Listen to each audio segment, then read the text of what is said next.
Let's focus on one very important concept, which is radiation, conduction and convection. When we talk about water, when we study water, we have a very important process which is convection currents that work in water.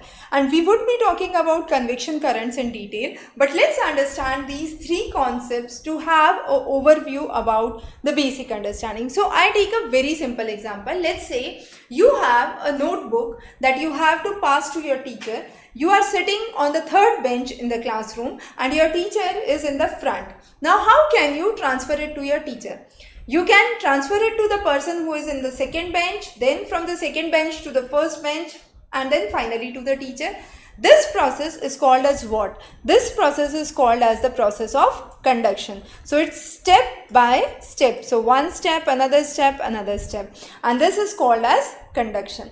There is another process through which you can simply throw it directly to the teacher. Please don't do it, but that is one of the ways that could be done.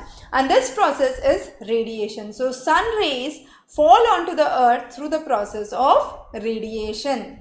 There is another process which is a little decent process.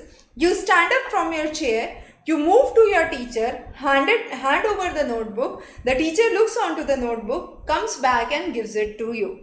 So what happened is, you are here and teacher is here.